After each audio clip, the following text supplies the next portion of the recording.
Now, the greatest radio shows of all time. Suspense. The Shadow Node. Washington calling David Harding, counter-spy. Classic radio theater. The Great Gildersleeve. Fibber McGee and Molly. Dragnet. Gunsmoke. The Lone Ranger. Now, step back into a time machine with your host, Wyatt Cox. Good evening, friends of the Inner Sanctum.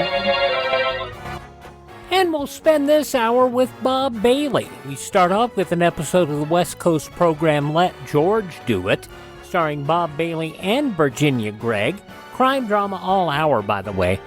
This episode of Let George Do It was originally broadcast March 12th, 1951. Personal notice. Danger's my stock and trade. If the job's too tough for you to handle, you got a job for me, George Valentine. Write full details.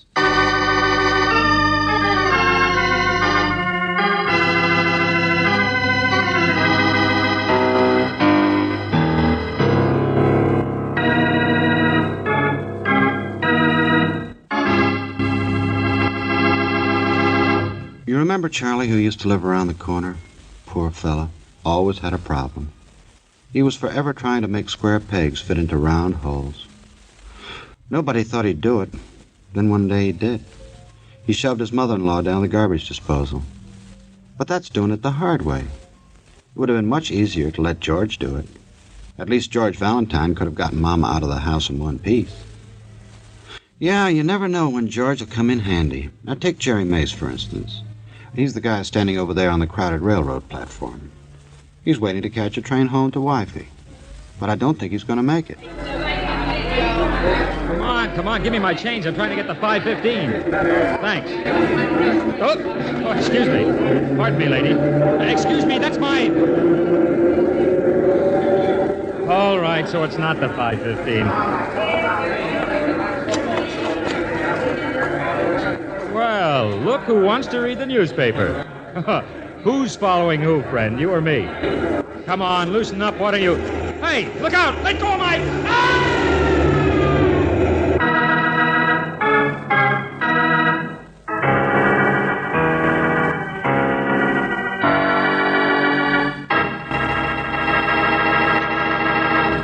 It's Jerry Mace. Yeah, that's who it is, all right. Or was. One of my boys who went out to get the body said he thought he recognized him. Thought he was a friend of yours, Valentine. That's why I got you down here to my office so fast. Wait a minute, Lieutenant Johnson. Didn't he have any identification? Pockets were practically empty, Miss Brooks. Wallet, stuff in his side pocket gone. So he must have been slugged first, robbed, and then shoved in front of the train. Huh, That's George? right, Miss Brooks. Otherwise, it might look like he just fallen or maybe even jumped off that station platform to kill himself. Sure, he was a nice guy. But you don't have to beat around the barn to prove it was murder. What do you mean? He just got a new job a couple of months ago. Private investigator for the independent insurance company. For what? Yeah, you heard me. Was anything at all left in his pockets? Handkerchief, couple of theater stubs. Things are over there. He used to carry a blue notebook, George, remember? That he'd write up his cases and... Jefferson theft case. Ah. I remember now. Insurance bulletin. Independent insurance company.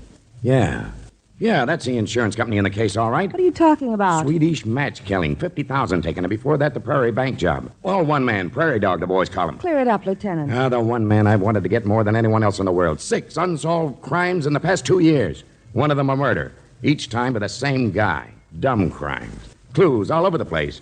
But we've never been able to catch him. What's that got to do with the independent... He's sloppy. Leaves cigarettes on the floor when he cracks a safe. Uses a funny black kind of Swedish safety match. Wears a pair of greasy gloves.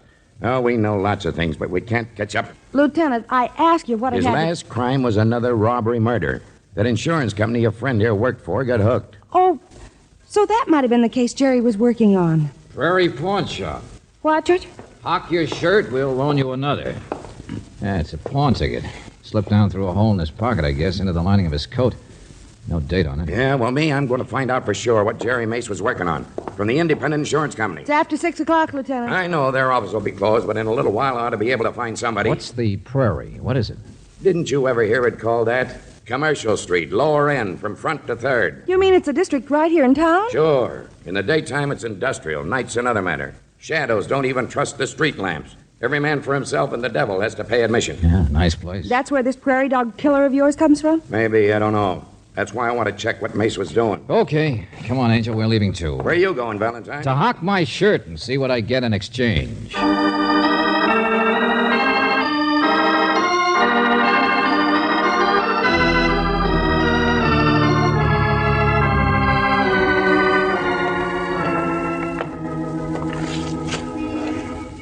Closed, George. The shop's closed. Yeah. Anyway, I don't understand why you're so interested. Angel, why would Jerry hock anything? He's always had all the dough he needs. Oh, well... Unless he was interested in the place. Or unless it was somebody else's ticket he picked up for some reason. Or unless this place had some connection with the... $60 a month. What in the...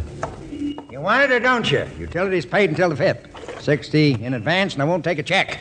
If you don't want it, loiter somewhere else. I'm nervous about the plate glass. Want what, for heaven's sake? I own the building. What do you think? I'm out walking for my Constitution? Hold it, brother. The hock shop here is for rent? Yeah, tenant just closed up today. Name was Felix. Very substantial citizen. Always paid in advance. Can't you read the sign? Here. Yeah, George. Out of business. Store to let. Yeah, we didn't notice. All right, now you do. Think you want it? Let me know. Choice location. Yeah, sure. Well, George, at least this is one lead you can cross off your... What's the matter? I read you the sign. I'm reading between the cracks. What? Yeah, there's a light between the cracks. Premises aren't quite empty yet. Let's try one of the side street doors.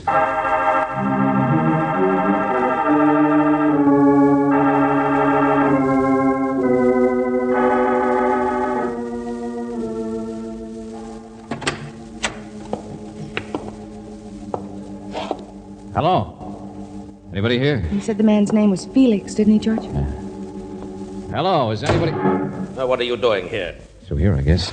We're just... Shh. Come on, stop blowing your nose. Talking to somebody else. Yeah. Take it easy. Just wanted to see you, that's all, Felix. Can't you read signs? Now go away, stranger. I'm busy. Try more the next block. I don't want to hawk anything. Oh, here, like a smoke? Smoking's cheaper than eating, you know. Keeps the stomach quiet. Beat it, I said. You want a handout, stick to soup kitchens. I've got an inventory to take. Please, Felix, listen.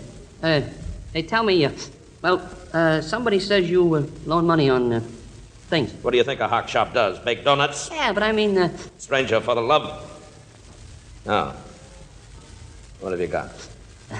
Wristwatch. Yeah, let me see it. Yeah, my grandfather gave it to me. Wonderful man. Pretty valuable, don't you think? George. Yeah, Brooksy, watch this. Your grandfather, huh?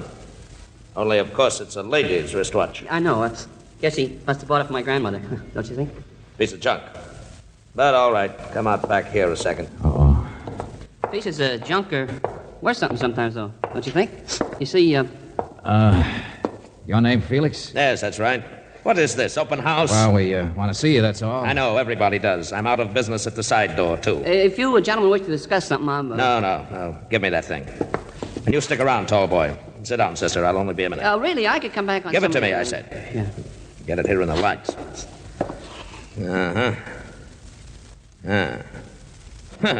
Look at that. Rhinestones aren't even real. Your grandfather got taken. Shut up. Hello, Prairie Pawn Shop. Oh, hello, Sergeant. Well, the same to you. But look, Sergeant, I'm locking up my place, and I... Yeah, okay. Let me have the description. Brown hair, skinny, short. Look, I've got other things to do than watch for a stolen wristwatch, huh? Wait a minute, you say the guy sniffles? Hey, you! Stop him! Stop him! Stop that guy! Officer, grab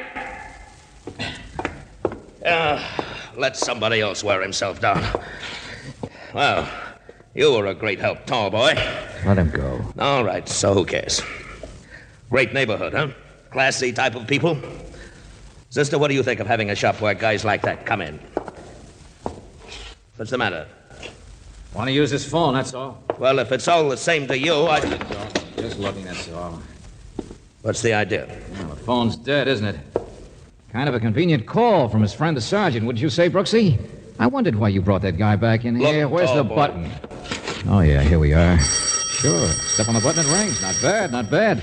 Bum walks in, obviously trying to peddle a stolen watch. So you step on the bell and pretend to get a call from a police sergeant. And then the bum runs away, leaving you the watch. Nice clear profit. How to steal from a thief. Great neighborhood. Classy type people. All right. It's no skin off of your neck, is it? No. The prairie. Gotta watch yourself in the clinchers in these parts, tourist. George, what did Lieutenant Johnson mean about Swedish matches? What? Look. And it's black, too. It was a safety match. Let me see that. Yeah. Now sit down, Buster. You and I are going to have a little talk. No, George. It was the other man, the sniffy one, who dropped it. It was when he lit his cigarette coming in here. I remember. You sure? I'm positive. Come on.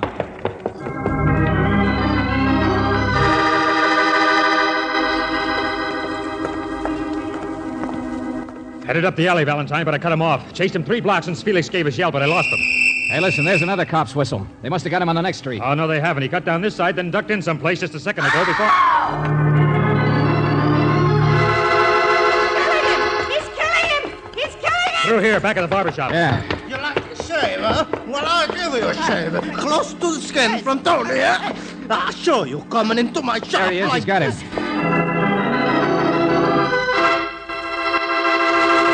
All right, Tony, you can get off his chest now.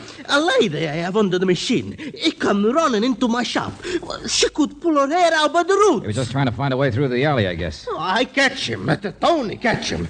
I chase him. First he tried to fight me. Stop waving that razor around. I could have sliced his ears. All right, we said. Come on. On your feet, Sniffy. Thanks. Yeah, much obliged. Oblige, he says. Oh, hey, look, mister. I still no watch. I didn't do nothing. Oh, assault, battery, trespassing, scaring to death a woman under the machine. Keep your shirt on, Tony. There's probably a reward for catching prairie dogs. What? What are you talking about? I'm getting out of here. Oh, no, you don't. Yeah, that's better. Yeah, Sniffy. We'll forget the watch. You're under arrest for what's called suspicion of murder.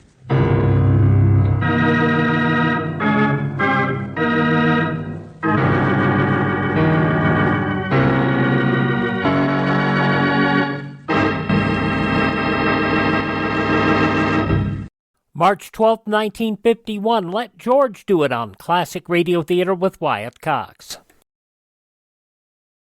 And if your ears perked up when you heard that pawn shop owner, yes, that was William Conrad in this episode of Let George Do It, starring Bob Bailey and Virginia-Gregg, March 12th, 1951.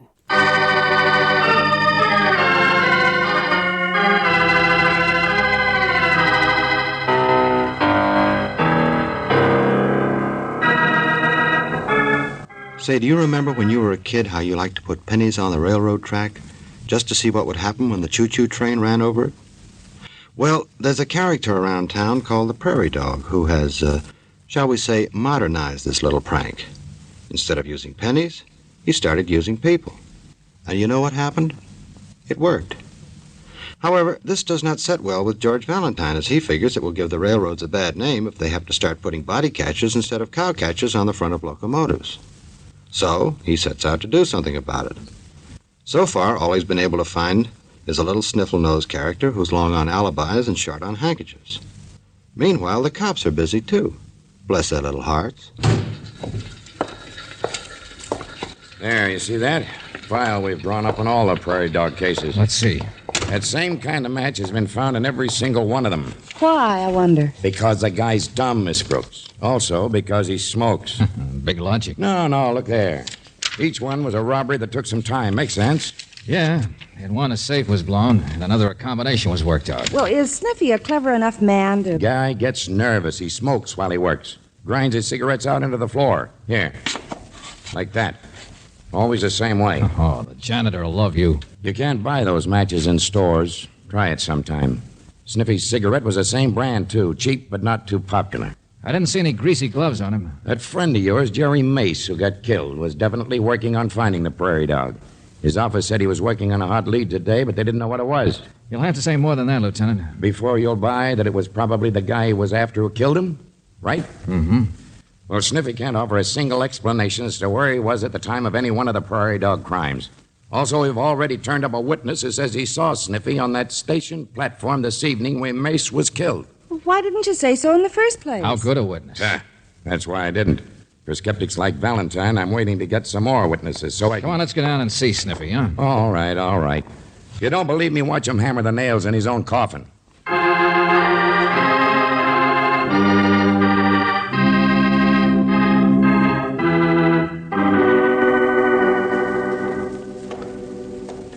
Now, you understand, I want to cooperate all I can, gentlemen. Just a simple misunderstanding. Oh, I don't blame you. know how these things can happen. Why'd you steal that wristwatch you tried to sell to Felix, Sniffy? Yeah, I'm glad you asked me, because I've been trying to explain to this other gentleman. Can it? Valentine, we can't find any record of it being stolen. Well, of course you can. See, my grandfather... Can it, I said. Yeah, well, I just want you to understand. Now, I have stolen things before. I've even been to jail for it. I certainly wouldn't do a thing like that again. Ah, so you've got a record, too, huh? Oh, yeah. Yeah, they'll find it out sooner or later. I might as well be honest, don't you think? Just like that business of the station platform, it's suddenly occurred to me that I was there this evening. Oh, is that so? Yeah, it was just hard for me to remember. Oh, not that I was there when any murder took place, but, well, I find the interurban's a very cheap place to sleep, and there are always plenty of newspapers to read, and so you see, I generally am at almost every station in town every day. Speaking of coffin nails, Johnson. Oh, would you like a cigarette? Excuse me. Of course. Oh, thanks. New brand, huh? New matches, too. I only want to be helpful, that's all. Hold it. Where'd you get these? Didn't they take his stuff away from him, Johnson, when they dressed him in the faded suit? Oh, I suppose one of the guards... Yeah, Get away from me. Those are mine. You can't... Sort of full pockets you wear, Buster. Cut it out, Snippy. Candy bar, package of gum. Well, none of that stuff is worth more than a few cents. Not any of it. The man's got to be comfortable, doesn't he? Where'd you get it? Yeah, even a cigar. A what? Hey, that's mine. That's one of my cigars. A very good cigar, Lieutenant. I meant to thank you. But how in the love of... Our friend here's a pickpocket, Johnson. Simple as that. The big suspect. Oh, for... Of course, none of it's worth more than a few cents. You see, I've mended my ways. I wouldn't touch anything valuable. Telephone for you, Lieutenant. Yeah. Kill this guy for me, Valentine. Is it wrong for a man to like his little comforts? You took this stuff from the guards, huh? From anybody who's been near you, right? Well, perhaps. Just like the Swedish matches and special cigarettes you might have taken from anybody. Well, it's an embarrassing thing. But who? Come on, remember. Where'd you get those matches? I wish I knew. He might have been anybody, I guess. Anybody I bumped against. Oh, brother. Oh, Felix himself, I suppose. Come to think of it, a man like Felix is much more the criminal type. Shut up. What? Go on. We're letting you out of here. You've given me enough bad ideas for one night. Felix isn't a prairie dog, I can tell you that right now. Well, I was only... Because Felix happens to be dead. Murdered.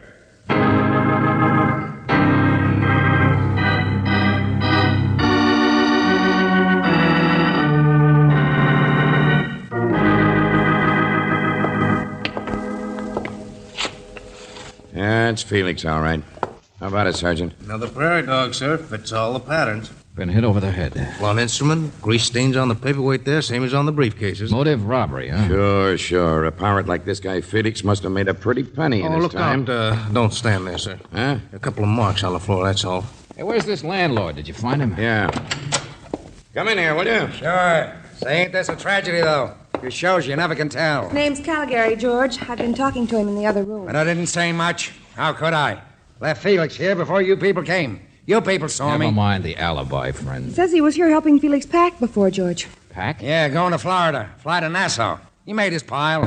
What do you mean? Gonna retire. That's why he closed out his shop. Cashed in all the stuff he owned. Had a briefcase full of securities and stuff, and a roll of green goods in his suitcase that would have choked a horse. Who knew that Felix would be ripe for robbery right now? Jerry Mace, for one, George. Maybe that's why he was interested in Felix's place today. Yeah, I thought of that, but who else? Well, I guess most everybody in the neighborhood, friend, must have had some idea what was going on. Felix was a pirate. Wouldn't take much to figure he was worth knocking over. But knowing his exact schedule, the fact he'd be late in the shop tonight, be leaving from here and so on, well, maybe not so many. Uh-huh. Bit more than just you, I suppose. Don't think I'd fall into that one, do you? I wasn't born yesterday, tourist. Lieutenant, come here. Take a look. Tennis shoes. Huh? Marks from them, I mean. The killer was wearing them. On the floor, you see? Same as in the last prairie dog case. Same type shoe. What are you trying to do, rub it in? Every time we learn more and more about less and less. Clues. I just thought you'd want to know. The pattern is so... Cigarettes, matches, greasy gloves. But do we got any fingerprints? No. I tell you, this prairie dog is one guy who... Take it easy, Lieutenant. Valentine, he could be practically anybody in this entire city. He's killed 2 people today. And we haven't moved 1 inch closer toward catching him. Yeah, I get the general idea. Only then I changed it. Huh? I decided I've heard enough. And if I'm right about what I've heard, then it's all over but the shouting. Now, look, Mastermind. Suppose you and Caligari here just sit tight, and I'll be back later. Come on, Angel. Let's go to work on a prairie dog while he's still out in the open.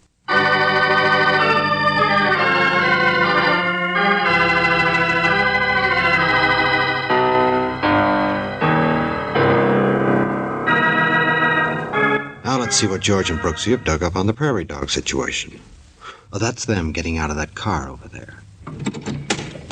I don't see him, George. I hope we made it in time. Yeah, well, he had to change his clothes again. If he's not here, I don't know where we'd ever find him. Yeah, coming down the other steps. In addition to William Conrad, Joe Forte, Don Diamond, and Frank Gerstle in this episode of Let George Do It from March 12, 1951. We'll hear the conclusion following these messages from your favorite radio station. You're listening to Classic Radio Theater with Wyatt Cox.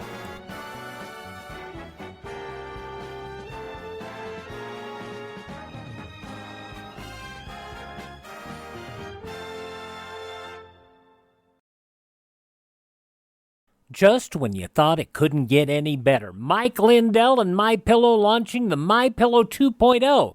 Now, when Mike invented MyPillow, it had everything you could want in a pillow.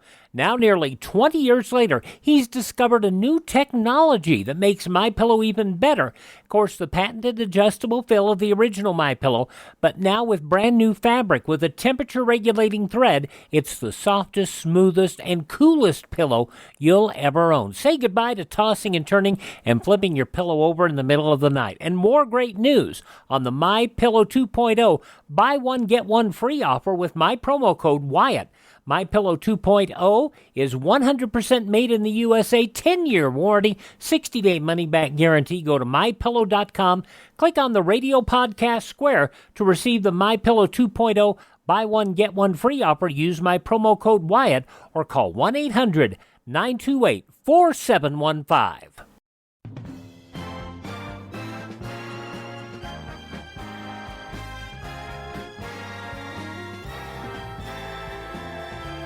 Now on Classic Radio Theater with Wyatt Cox, the conclusion of Let George Do It, starring Bob Bailey and Virginia-Gregg, March 12, 1951. Hello, Sniffy. Evening, miss. Well, welcome to the fresh air. No, wait, I need your help. Oh, sure. Yeah, some things I'm pretty handy at. Well, it's just helping my memory, that's all. Wish I had one. You know, I walked into this case because a friend of mine was killed by the Prairie Dog. He was getting too close, I guess. In fact, from the location of that railroad platform, he was probably on his way to see Felix. He'd nosed around there before, so I guess Jerry had practically figured what the next crime was going to be. That so? Or maybe he'd figured how simple all of these Prairie Dog cases really are. Figured the clues. Figured why the clues were always the same. I don't get any of this, mister. What I didn't figure until now was what it was I walked into myself this evening. When I walked into Felix's place. That's where the memory comes in. Yes, we walked in by the side door, and then we heard Felix moving around, and he spoke, and we thought he was speaking to us. Oh, sure. Yeah, I know. I was there. You see, I had this watch of my grandfather's. Yeah, that's right. But I'm trying to remember what it sounded like when you and Felix walked into the back room. Remember?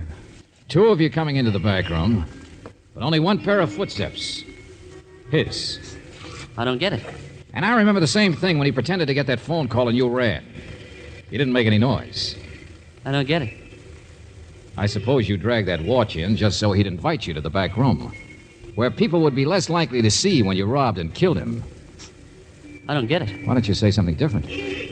What we walked in on was murder. That's the real reason you ran. Look, you're worse than that lieutenant. I didn't kill Felix, remember? I was in jail. You weren't in jail when Jerry Mace was killed.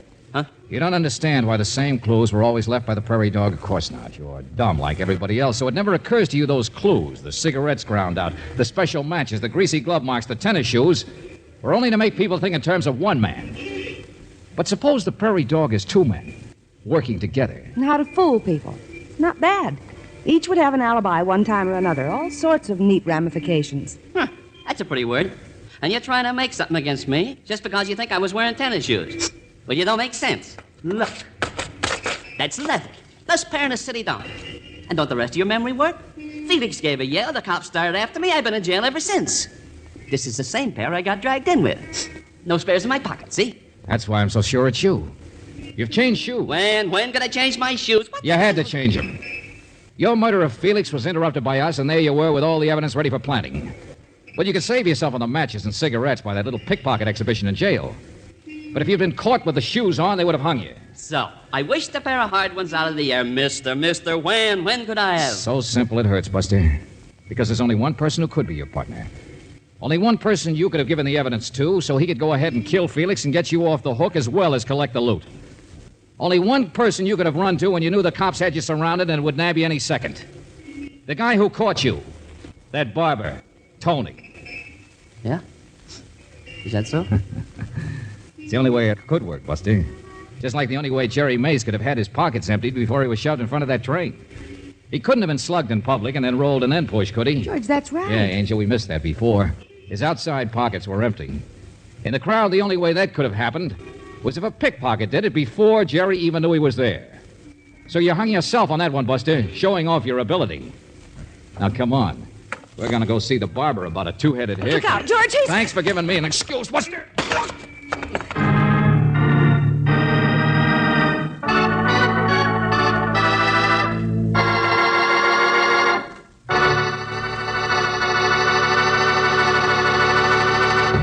So it was Sniffles after all. Say, I know a good way to save the state some money. Instead of sending him to the chair, thereby using up a lot of electricity, just put Junior in a cell with a box of paper handkerchiefs and let him blow himself to death. Oh, well, it's a dog's life at best. So before they put me back in the pound, let me say that Robert Bailey played George Valentine with Virginia-Gregg as Brooksy. The story was by David Victor and Jackson Gillis, and that baying in the background was that old hound dog, Eddie Dunstetter. I hope you'll save some time for another visit with Valentine when you will again hear what happens when you let George do it. March 12th, 1951, Let George Do It on Classic Radio Theater with Wyatt Cox. Now on Classic Radio Theater with Wyatt Cox, we start a brand new yours truly Johnny Dollar story, the Clinton matter, arson and fraud in a small town regarding the building of a school. This first episode originally broadcast March 12th, 1956. From Hollywood, it's time now for... Johnny Dollar. Mr. John Dollar? Yes? Western Union, I have a message for you from New York. Oh? Please proceed Northern Hotel, Clinton, Colorado, as soon as possible. Yeah? Building irregularities suspected affecting several insurance companies. Will advise. Regards. Signed, Albert Davies, Chief Investigator, United Adjustment Bureau, New York, New York. Uh-huh. Would you like that mailed to you, Mr. Dollar? No, don't bother. Can you take an answer? Go ahead. To Albert Davies, Chief Investigator, United Adjustment Bureau. You have the address. Confirming. Exact time of arrival to follow. Sign that, Johnny Dollar.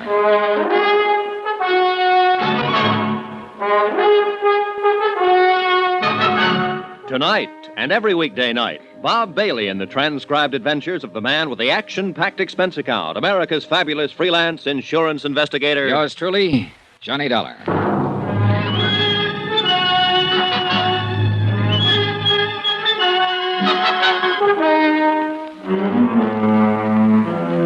Expense account submitted by Special Investigator Johnny Dollar to the United Adjustment Bureau, New York City, New York. The following is an accounting of expenditures during my investigation of the Clinton matter. Or maybe racket is a better word. Expense account, first item, $105.63. Transportation by air, Hartford to Denver. Item 2, $28.50, Denver to Grand Junction. A place busy and bustling with uranium hopefuls. Third expenditure, $100. Deposit and rental on a car, which I used to drive the 105 miles through the rugged mountains due north of Grand Junction to Clinton, Colorado. A place that the rental agents had described as a sleepy little mountain town. When I got there, everybody was running in the direction of what was very shortly not going to be the new school building. Like everybody else in Clinton, Colorado, I spent the next 3 hours or so helping to try and get the fire under control. Then finally, I left the scene and located the Northern Hotel, where the clerk was standing by waiting for me. Mr. Dollar? Yeah. Operator 18 New York City has been calling you for the last 4 hours. Mr. Davies, I believe. Oh, yeah. Could you put the call in for me? Certainly, I'd be glad to. I'll take it up to my room. I want to change my clothes. Certainly. Boy, take Mr. Dollar's bags up to 310. I shaved and showered, changed clothes, and unpacked. From my window, I could see the still glowing embers of the fire, red against the winter night. The school building was completely destroyed. Beyond, the snow-covered Rockies rose all about the town of Clinton, which I had yet to see. Johnny Dollar. I have your call now, Mr. Dollar. Oh, good, thanks. Johnny? Hi, Al. Say, I've been trying to get to you all day. I thought you were going to let me know the minute you got into town. Well, there was a fire here, Al. I had to pitch in and help along with everybody else. Oh, I see. Well, has Osborne contacted you yet about this case? Osborne, who's that? Julian Osborne. Look, I talked to him in Clinton last night. He said he'd wait around the hotel until you showed up. He lives there, Johnny. He drove into Denver 2 days ago and told the insurance broker he thought a building that Great Eastern Fidelity covered was in real bad shape. Now, what building? Well, a new school that they just put up there, Johnny. Al, it was in bad shape. Worse shape now. It fell down about 4 hours ago. That was the fire, Al. Oh. Well, Great Eastern's in for $200,000. Look, Johnny, contact Julian Osborne and see what he has to say. Right. And call me back when you find out what's what. So long.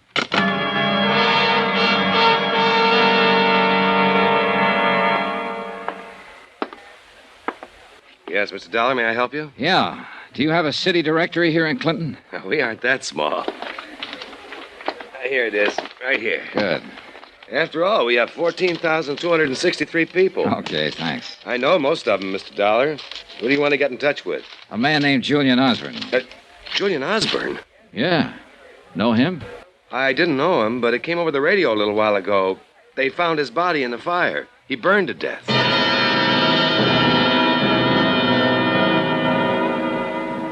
A 4-block walk down the icy streets of the town took me to the sheriff's office, face to face with a heavy-set, owlish-looking man named Doherty. Sheriff Paul Doherty. He smiled professionally until I got around to inquiring about Julian Osborne. Oh.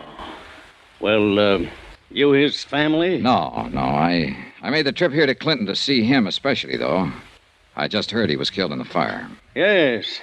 Yes, too bad about Mr. Osborne. I don't quite understand about it, though. He was school janitor. Oh. What was your business with him, Mr. Dollar? Insurance investigation. Oh?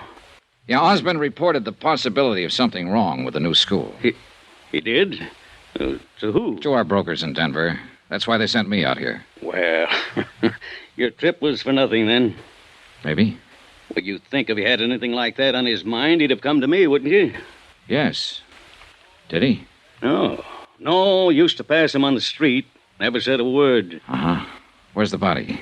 Morgue. I wouldn't go over there, son. I want to contact some of his family, his friends. Well, that might be hard to do. No family here, no close friends. Used to prospect for a living until he got kind of old. Then he took the job janitoring. Lived right there in the basement of the school. City'll bury him. I see. How long had he worked at the school? 6 months since the place was built. Mm-hmm. Who hired him? Principal, Florrie Hawkins. Florrie Hawkins. Where can I find her? Lives on Pearson Street. That's 1 block over and 2 blocks to your left. Number 326. 326 Pearson, huh? That's right. And son. Bad night to go calling on her.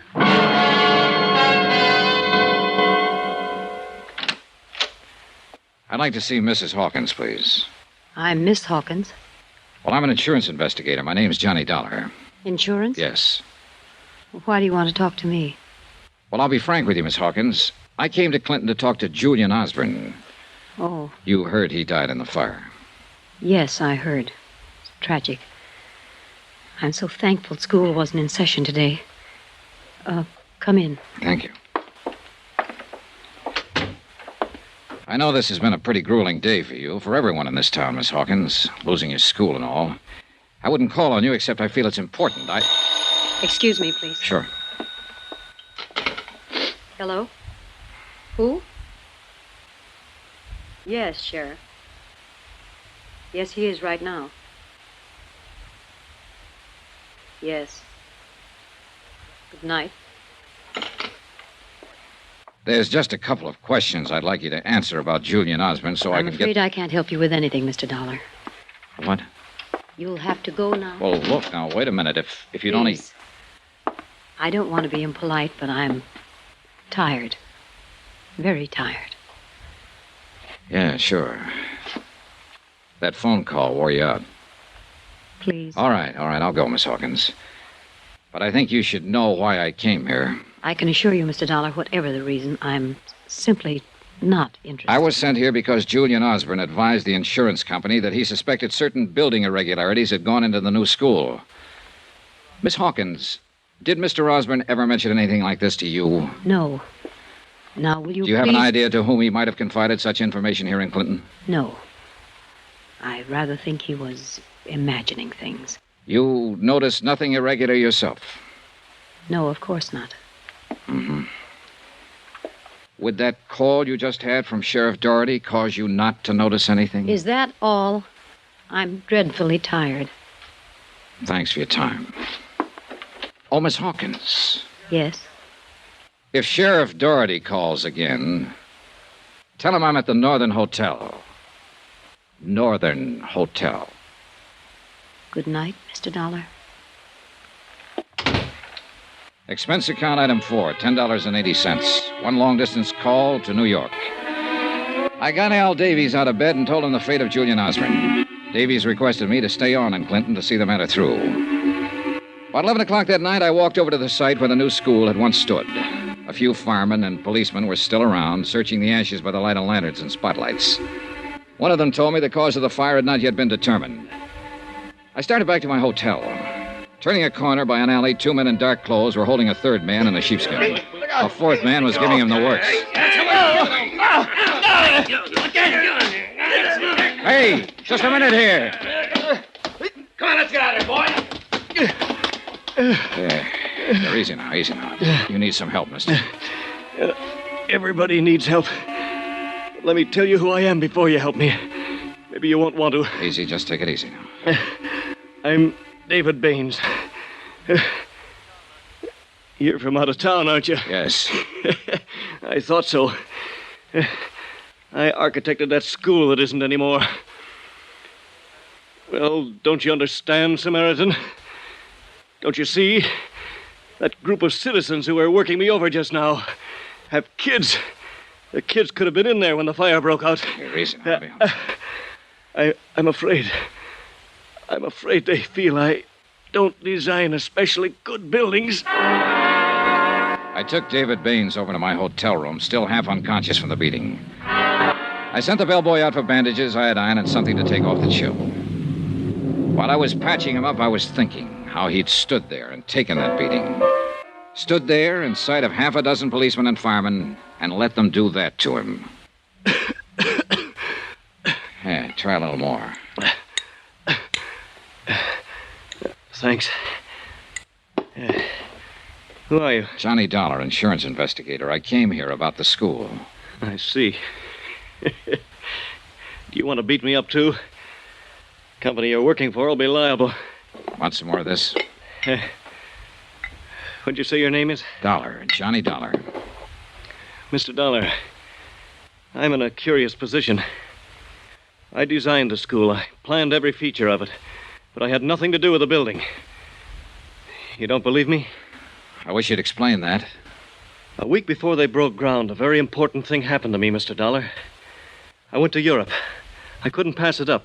It was a chance to study for another year under some men I'd admired all my life. Consider it a scholarship, Mr. Baines. That's what he said. Who said? The man who paid my way to Europe. His name was Roy Vickery. So I went to Europe, and I studied. I came back, and my building was all built. Now it's burnt down. I'm a local boy who's made bad. Very bad. Who's Roy Vickery? The contractor who built it.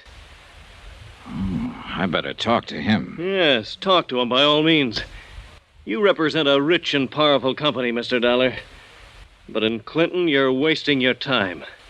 You'll learn no facts, no information, nothing helpful from anyone here. Particularly Roy Vickery.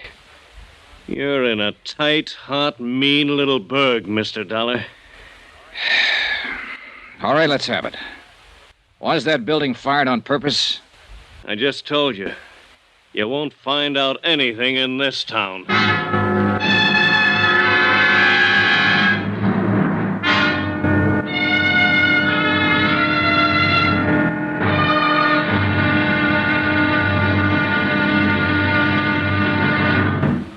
Now, here's our star to tell you about tomorrow's intriguing episode of this week's story. Tomorrow, Well, there's a lot of information to be had in a town that won't talk. And there are times when the silence screams all over the place. Join us, won't you? Yours truly, Johnny Dollar.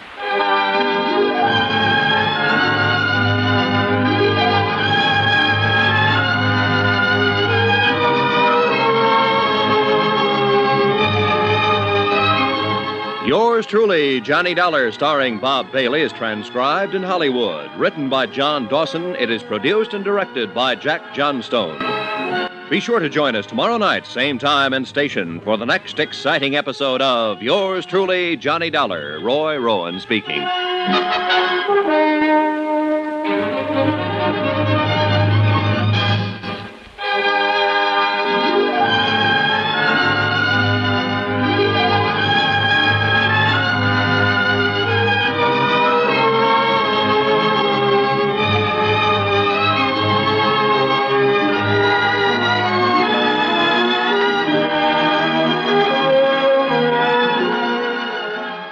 This could be a very dangerous episode. Yours truly, Johnny Dollar, The Clinton Matter, episode 105, March 12, 1956, on Classic Radio Theater with Wyatt Cox. Ted at RadioMemories.com has almost all the existing episodes of Yours Truly, Johnny Dollar on cassette, CD, or flash drive for your computer. Not just the quarter hours, but also the half-hour shows going all the way back to 1950 and shows going all the way to 1962. Visit Ted, RadioMemories.com. Thank you so much for making us a part of your day. Thank this station. Support their advertisers, if you would, please. They make it possible for us to be here. Visit my webpage, classicradio.stream. You miss a day, you don't have to miss a single show. All of our shows are at classicradio.stream. You can also learn about building a classic radio collection of your own. Find our social media links there. You can also contact me, and if you'd like to support us, you can buy me a coffee. The Buy Me a Coffee money goes to help us acquire additional classic radio collections and keep our distribution channels up and running. classicradio.stream. Tell all your friends the great radio shows are right here at this spot on the dial. Classic Radio Theater with Wyatt Cox on your favorite radio station.